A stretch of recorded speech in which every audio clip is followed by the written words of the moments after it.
नमस्कार हजुर।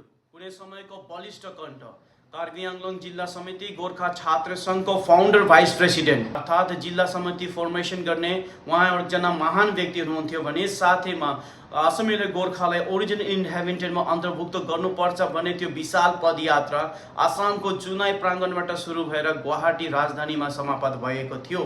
त्यो समितिको पनि उहाँ सेन्ट्रलको सेक्रेटरी हुनुहुन्छ। तर वर्तमानमा उहाँ आफ्नो जीवनसँग सङ्घर्ष गर्दाखेरि उहाँले आफ्नो असमिया गोर्खा समाजलाई सम्झिरहेको छ र यही सम्झनालाई सेवाने ढोक गर्दै अखिल असम गोर्खा जनजाति छात्र सङ्घ मार्फतबाट उहाँको सम्झनालाई आसामको असमिया गोर्खाको माझमा छराउने प्रयास मात्रै गर्दैछु हामी अखिल असम गोर्खा जनजाति छात्र सङ्घको मार्फतबाट। सर्वप्रथम त मेरो साथी र सङ्ग्रामी नेता पाल्दन लामा मोक्तानज्यूलाई धन्यवाद ज्ञापन गर्न चाहन्छु कि उहाँ बारम्बार उहाँको सम्पर्कमा भएर उहाँको सुविचारहरूलाई समाज र जातिको माझमा राख्ने प्रयास गर्नुभएकोमा धन्यवाद ज्ञापन गर्न चाहन्छु।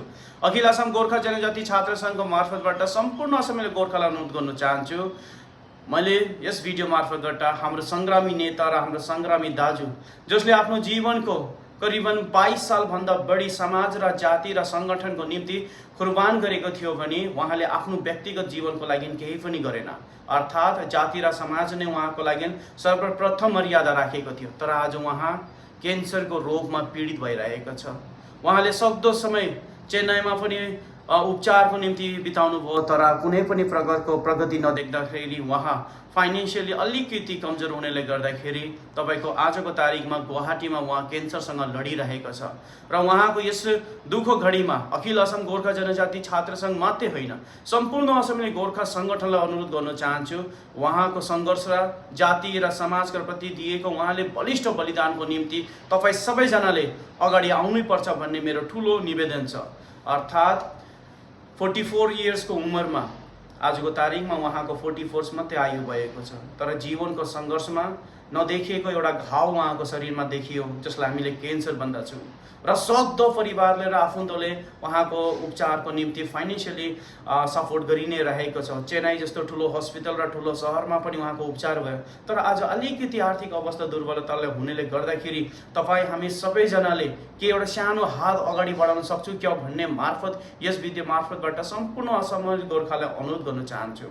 मैले तपाईँबाट चन्दा या डोनेसन माग्नु खोजेको होइन हजुर, मैले तपाईँबाट केवल प्रार्थना र एडभाइस माग्नु खोजेको हो। किनकि प्रार्थनामा अब सबैभन्दा पवित्र त मनले यदि प्रार्थना मागिन्छ भने महान परमात्मा देवी देवताले पनि आशिष गर्छ र उसको आशिषको अगाडि सबैजनाले झुक्नु नै पर्छ भन्ने मेरो ठुलो दृढ विश्वास छ। र साथैमा तपाईँहरूले परामर्श पनि गरिदिनुहोस्। मलाई थाहा छ अधिकांश तपाईँको बी बरुवा क्यान्सर इन्स्टिट्युट हस्पिटलमा डक्टरमा बस्ने अधिकांश डक्टरहरूसँग हाम्रो असमको विभिन्न गोर्खा सम्प्रदायहरूको माझमा कोही न कोही कसैको जान पहिचान त छ। यदि तपाईँहरूले एउटा फोन पनि गरेर त्यो डक्टर्सलाई रिक्वेस्ट गरिदिनु भयो भने निश्चय नै मलाई लाग्छ एउटा राम्रो उपचार र जो एकदम first of the first treatment पाउँछ भन्ने ठुलो आश बोकेको छु।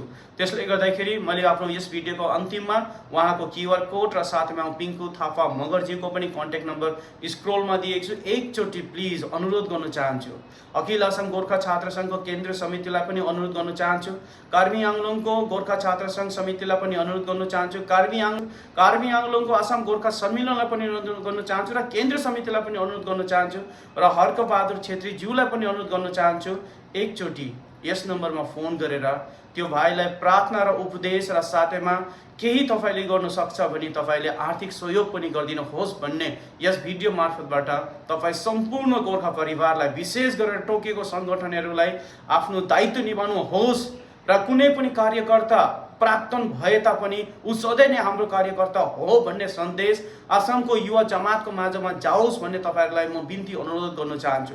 र यति नै भन्दै म सम्पूर्ण गोर्खा परिवारलाई अनुरोध गर्न चाहन्छु एक कदम अगाडि बढेर यो क्युआर कोडमा प्रार्थनाको निम्ति तपाईँले सहयोग गरिदिनुहोस्।